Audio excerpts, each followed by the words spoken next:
Um, what we can start with is, when did you come to Walton Manors? We moved in as March, April or May in 1946. What brought you here? But what? What brought you to Brought you Walton here? Manors? Well, we were looking for a place to rent. We moved down from Connecticut. My husband was up there during the war, and we came down here, and of course there was nothing, and it was a friend of his that he used to paint with down here. And Fritz Gruenbaum had a bar up in Oakland Park. And he said, I'm looking for a place, Fritz. He said, I got just a house, brand new, just built it. He said, and that was what we had over in 6th Lane. It was just a matter of finding a place. We could have ended up in Oakland Park, I guess. Tell me about high school. I graduated in Fort Lauderdale High. Well, we moved to Fort Lauderdale in 1936. And I started high school here. Graduated in 39. How many of your members of your family have gone to Fort Lauderdale? Oh yeah, that was 3rd generation. My son, Rob, and his 2 children. So we're 3rd generation.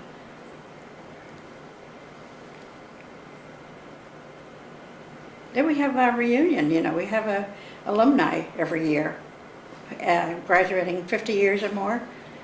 And we meet once a year. How Down many at people- Tropical Acres. I'm sorry? Down at Tropical Acres.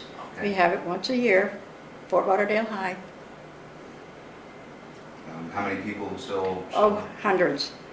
It's getting really crowded.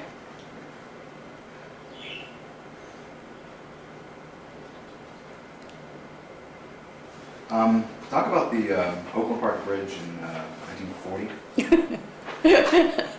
Who told you that?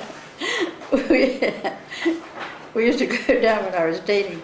We'd go down there and my husband to be, and he said, I want to show you this bridge. He said, you won't believe this. And it was one you had to get out and if a boat came through, we had to get out and walk around it, and open it up. And we'd sit there on the parking lot and watch them. What was the significance of that? Just you liked the bridge? Yeah, well, that went along with it,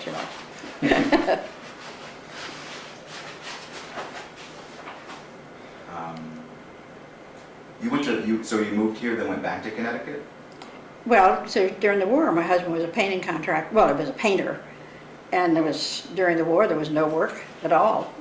So we had some friends that were coming through there, and they wanted to move from Connecticut over to California during the war. He said, we'll sell you this place up there, 10 acres. So we went up there to see what it was, and we bought the place. Stayed there 4 years, and he wanted to get back to Florida, so we So you moved back? moved back in 1946. Okay. What area did you move back when you moved back in 46? Well, we were staying with his mother and stepfather for, I guess, about 3 or 4 weeks until we found a place. How did Ed French Paint Company come about? Well, he was a painter. He worked for, gee, I can't think of his name. He was a big contractor. And when he came back, things were still kind of slow after the war, So he said, I think I can, it was a friend of his, got together and just started, it was Ed French Painting and Decorating, until he found out there was another Ed French Painting and Decorating in Florida. So he had to change the name. But anyway, I won't say what happened, but the partnership wasn't successful. So he said, what do you think I'd like to start the business of my own. So we just had David then, and I guess I had Rob too. That was 46. He was, yeah. And so no, we only had David. So he said, well, he said, if I started a business myself, he said, whoever we have working for us, they get paid first and we get what's left over at the end of the week.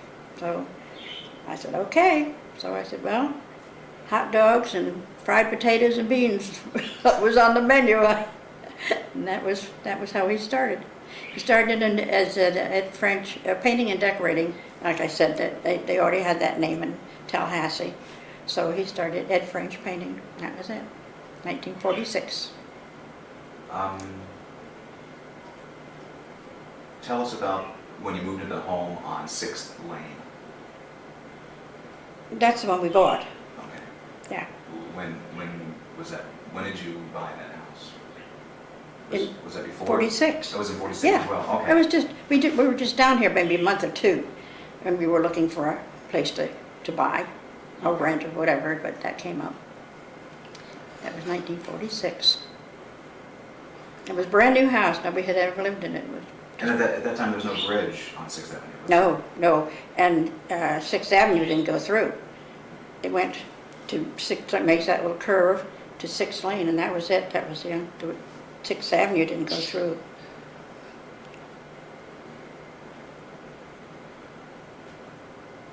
Okay. And I guess there was a lot of open land on the west side of that area? There was nothing from where 6th Avenue was all the way over to Andrews Avenue. That was just all vacant when we moved in there. I've got some pictures there. I was looking at the other day there, and David was in a little costume, and he was standing in the backyard, and all you could see was just palmettos all the way across to Andrews Avenue. So no one owned it? It wasn't even farmland, it was just vacant? No, it was just vacant lots. Okay, so Highland Estates at that time wasn't even part of Wilton Manor? No, no.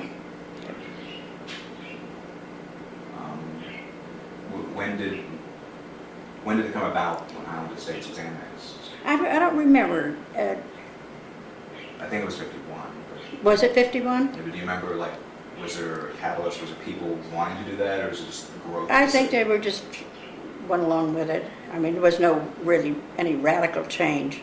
You know, they just said, we'll take you in with us, and, you know, I don't think there was anything, if you join us, you'll have such and such. I don't remember anything. Any perks along with it, you know.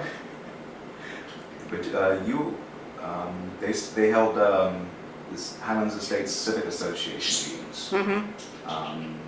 Tell us a little bit about the Civic Association.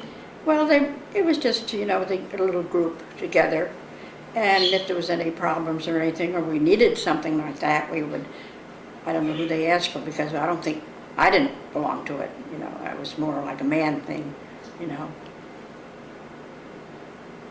And we used to use the building over there for the church. Just started a church over there. And well, we'd have little get-togethers, you know, cover dish suppers and things. So, get-together, that's So all. it was sort of like almost a center of the neighborhood. Yeah, yeah.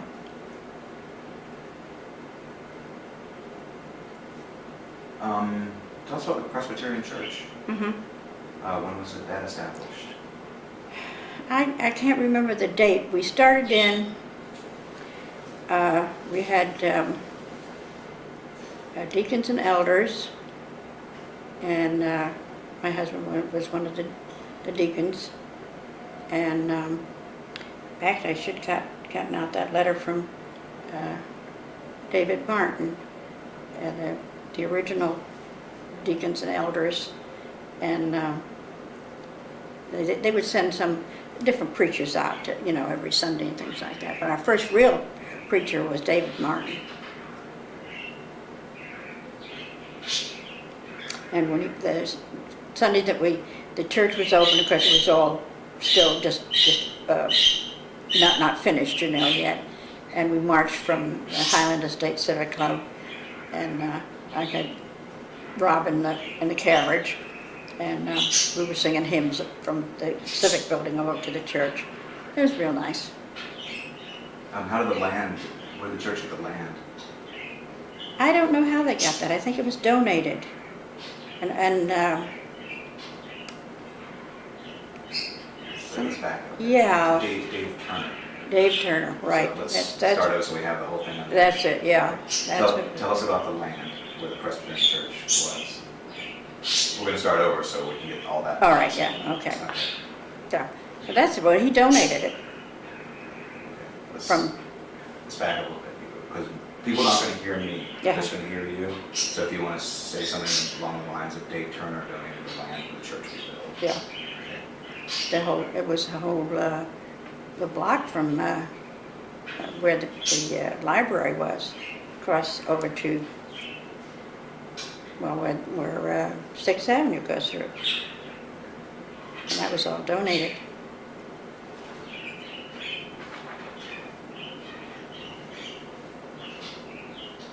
Okay, Dave Martin was the first one. Mm-hmm. Okay,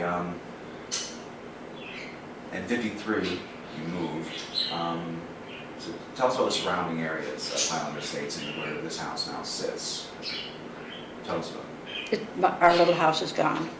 I drove over there with my neighbor. I wanted to show her where we lived when we first moved down in there. And I don't know what they did with it. It's all torn down. So, but now, of course, there's all these big apartments, and you know, now I get lost over there. But back then, what homes were nearby? There were a lot of little cottages up and down that street there, and going all the way down to the river, where our Kiwanis Club has that big building there. And that was all just, you know, open, and people had cottages there, right down to the, whatever that is, what is it, North River? The Middle River. Middle River. North Fork. North Fork. I knew there was a north in there somewhere. North Fork, I don't remember.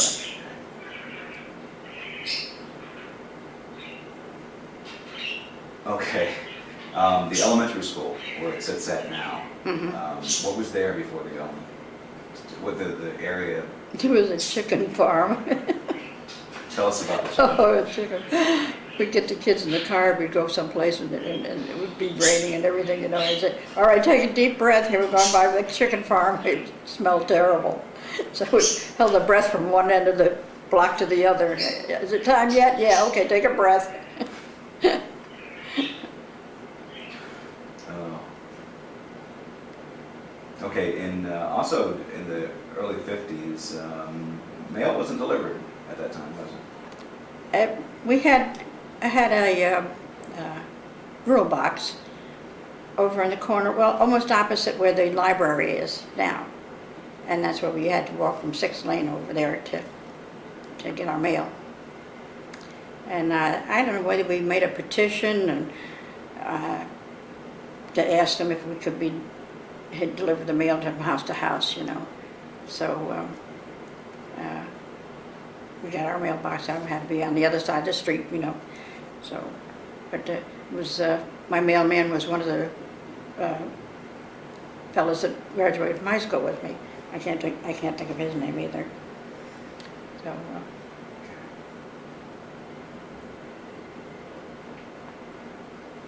Okay.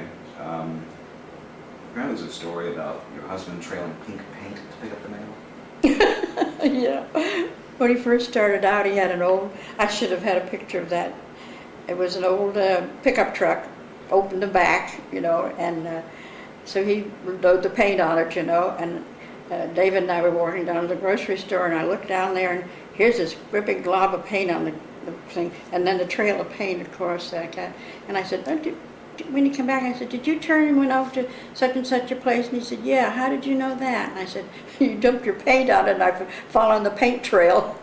It was all in the road.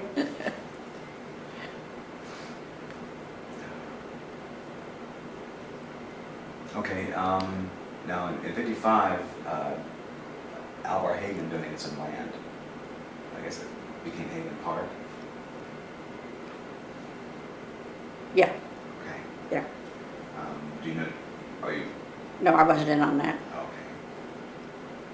They didn't ask me. And the Little League Baseball field on Power Line? Mickle Field?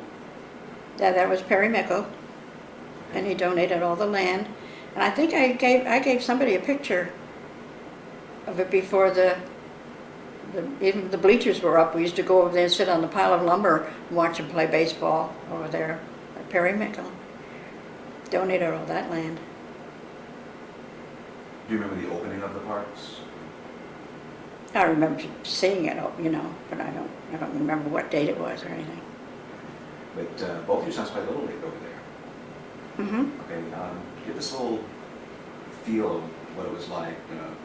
Oh, that was great. You know, that was a social gathering. You know, and everybody would greet everybody. You know, and all the kids most of them were over in our school here, and so it was just a social gathering. You know, and it was nice being together. You know, both my boys were in there, and because my husband started, he was president of the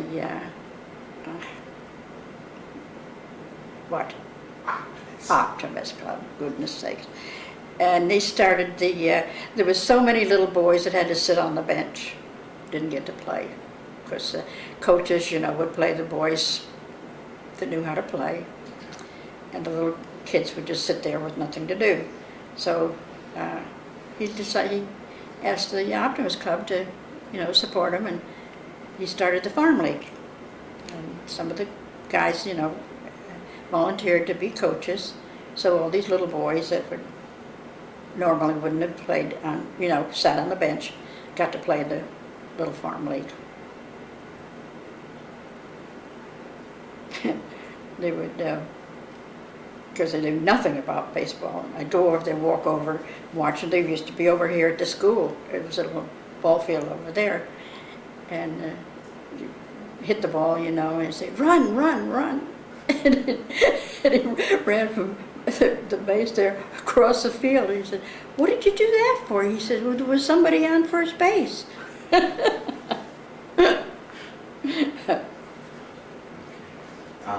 Now, in April of '55, the First Christian Church opened.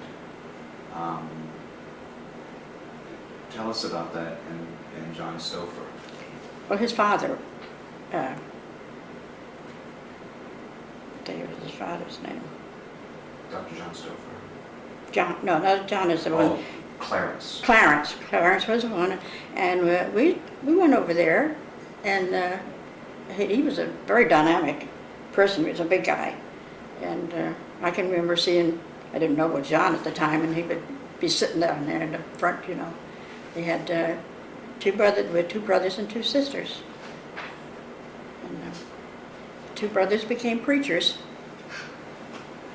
So you attended the first. We didn't belong there. No, we belonged to Covenant. Now, during the '50s, the city's population started to really grow, Yeah. didn't it? Yeah. Give us an idea of how that happened. I mean, what was it like? Well, I guess overflowing down Fort Lauderdale and Oakland Park was, you know, spread out, and it just seemed like this was a good soft place to land. Nice in between the two cities. So, And the kind of growth at that time, the city. yeah, everybody, little shops and things all along Wilton Drive, and you know, little mom and pop shops and things like that. It was nice. It was all real homey. And it finally got a bank at that time as well, didn't Yeah. It wasn't SunTrust. It was it? It was Wilton Manors National. Yes. Wilton Manors National.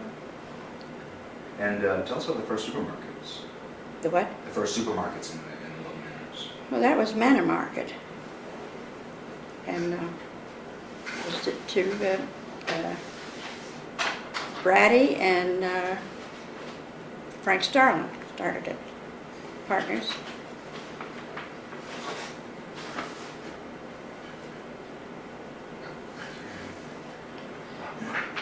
If you could, can you tell us about Jim McGivern?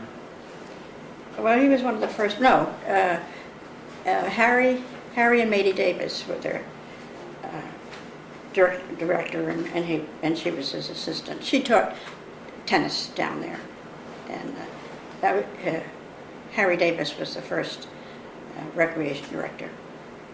down there. And it was just a little open pavilion. It started in as an open air, and they had anything that would, to do out there would be in the open air pavilion. And then the square dancers had a group, and they would go down there and square dance, and they said, gee, we ought to close this all in. So they donated, all the group donated the materials and then closed all the pavilion in. That was the first enclosed building. And of course, it, like Topsy, it grew. So, Now, going back to the Little League, in 1961, they won the state championships, didn't they? I'm sure they did. At that time, my boys were out of Little League, so. Because apparently there was a parade down Wilton Drive. Oh, yeah. Oh, yes, I did. Yeah, and I think I donated some pictures of that with them, all the boys in their uniforms and things. Do you have any specific recollections of that parade? Oh, yeah. We sat up in the bleachers, and the Optimist Club sponsored one of the teams too, So of course, we had a cheer for them because my husband was in that. Okay, tell us about your various recreation jobs in the Oh, gee. Well, it started out I was a helper for the lady that did the arts and crafts down there, and I said, "You need some help?" And I said, "I don't have anything to do. My kids were, entertaining themselves." So she said, "Yeah, I'd love to have you help." So I pitched in and helped her with the arts and crafts, and I said, "Well, there's some of the little kids there," and I started a little group there, walked out in the playground and read stories to them. So I did that for 2 years, volunteer. And then I got I'll skip the one about Oakland Park. And I answered an ad in the paper for supervisor for Deerfield, and I answered it and went up and took an exam, and it was one of those, if the train is going to Cleveland and the other one is going to Cincinnati, who gets there first, and everything. I said, oh, gee. So I came home and I said, well, that was a bummer, So the phone rang, and it was the city clerk up there, and she said, "You got your test paper back?" And I said, "Yeah." She said, "You got 78." And I said, "Oh boy." She said, "That was the highest mark in the whole group." So I was there for 2 years. And then they made the ruling that you had to live in Deerfield to work there for the city.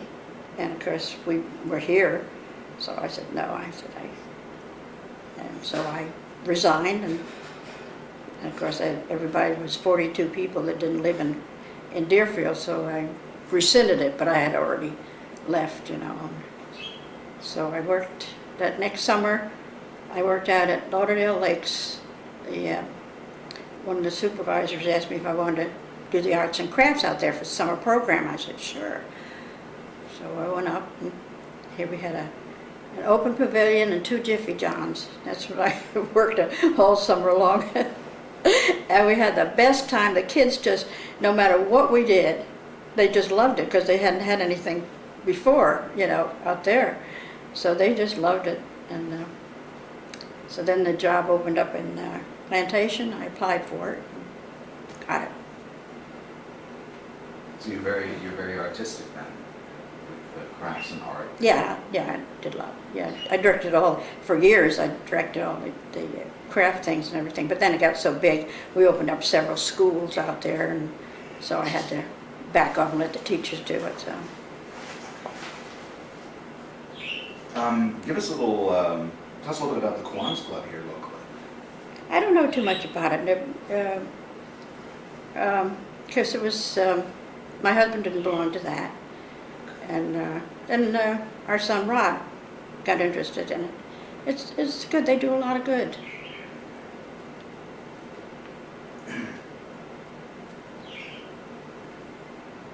Okay, when City Hall opened up in '57 on 21st Court, the library, then that area, the meeting hall became the library. Mhm. So, can you tell us about the library and how it formed? No, I didn't get in on too much of that because I was working at the time and I didn't have any, I didn't have any time on my hands other than that. So you didn't know Mrs. Klein? Oh, yeah, because she was the first librarian. And the very, very first one, it was like it looked almost like a train car, And of course, I used that for civic meetings too. Right there at the corner, where the parking lot is, where the library is, and that's the first. I knew there was it was a library down on Wilton Drive someplace where I think they used one of the stores for, but I can't remember where that was. And then they opened this up here. Give us an idea of who Miss Klein was, what kind of person she was. Oh, she was sweet. She was real nice. She, I guess she was German, and she was, my friend always used to say stocky, but she knew her business, and she ran the library. She was very good. She was a real nice person. And then, I think she was 90, I think, and she said she drove her own car, and she said, I'm not really sure about driving too much, so she handed in her driver's license. She gave up driving, I think, at age 90. Now tell us about your two sons. You what? Tell us about your two sons. Well, David was in the Navy, and he met a girl out in the West Coast, and married her. And then they came over here and lived for, I think, maybe 4 or 5 years. And then she wanted to go back over to the West Coast, and so they moved away. And Rob, you graduated. Yeah. You graduated in '67. He went to Broward Community College, and he had applied for a college up in West Virginia or something like that. And come to find out right at the end there was just all they were going to do was pay for his books. And so, and he said, well, go sign up for the junior college down there. And he had a real good time down there. He came into the college things there, and I, really enjoyed it. So, and when Eddie decided to retire, he wanted to give the painting business up to the 2 boys. And at that time, then David had decided to move over to Spokane, Washington. So we gave it to Rob. So that's 1946 when it was started, and he started in 50 something, whatever. And you and your husband retired in '75. Mm-hmm.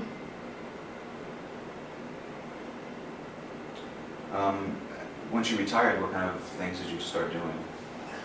Well, we had a place up in North Carolina. We bought it. That was one of my husband's favorite things, is to buy and sell property in North Carolina. So the last piece, well, of course it had to be the last piece, because he'd go up there and buy 100 acres, and say, save a little piece there, and he'd build a cottage on it. And he'd tell me he had sold the whole thing, So the last piece there was, when David was in the Navy, and we were up there driving around. We had rented a cottage someplace, and there was a big sign that said Lake Charles, lots for sale. So we drove up there, and it had dug out, it was a man-made lake, and it was orange mud, and it looked terrible. I said, well, anybody would buy a place up here, and we ended up with a whole 100 acres.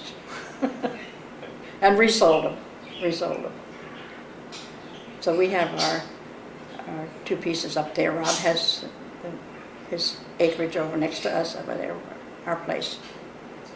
But here, during that time, you also started gardening quite a bit, didn't you?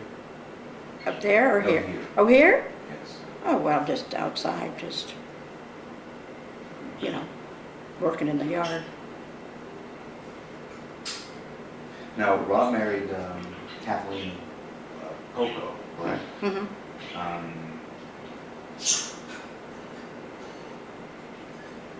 Okay, if you could, tell us about Rob and his wife and the Kiwanis Club. I don't know how he got interested in it. I'm sure that some of his friends said, you know, I think you'd be good at this, and so he took over. He does a real good job. He's been president, and I don't know what he is now. Treasurer. Treasurer is he the treasurer? Oh well, that's important. Okay.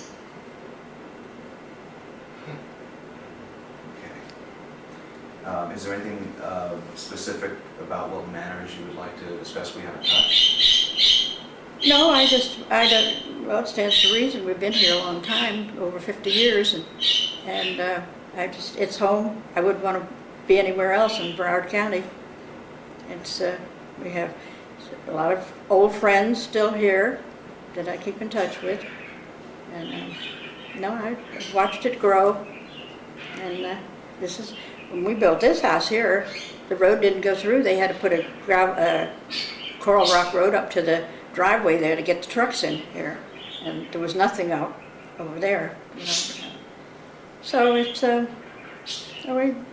we've watched it grow, and I don't regret it. You know, watching the progress. It's been really rewarding. Yeah. Great. Is there anything else that you would like? Okay. Just, if you'd be willing to go back when she bought this house in '53, because this is old. Okay. Oh no, we didn't buy it. No, well, you bought the lot. Yeah. All right, and because I want Peterson brought in. Oh, okay, all right, historical yeah. figure. So just say when you bought the lot and who you bought it from, Well- when you built the house. The little house on 6th Lane was getting, with the second son, and we only had 2 bedrooms, and Eddie had added on another room onto there, but we still only had 1 bathroom. So we got, you know, it was getting kind of crowded, and I can't think of his first name. Ed, was it? Ed? Jack? And he had this Pettit division around here, lots and things. And he wanted to start, he had started Africa USA. And I say that, nobody knows, nobody remembers that. But it was up there, Boca Raton. And he had wild animals. You could go in a train around, and the animals were all open, you know. And he and his son. And so they were selling the lots here. And I forget how much we paid for it, not much. And so we bought the 2 lots here, and it sat here. So we said, well, I think it's time to start building. So he developed his, well, he lived here in Wilton Manors, and this was called the Pettit Division. And so we said, well, we'll start building. So we swapped labor. The only one that we paid for, because Eddie would paint the plasterer's house and the bricklayer's house and this wall here and the ceiling here. Paul lives right down the street there. He came in and did all the ceiling. And so we swapped labor for the house. And that's what, so started in 1952. And we moved in March of 1953.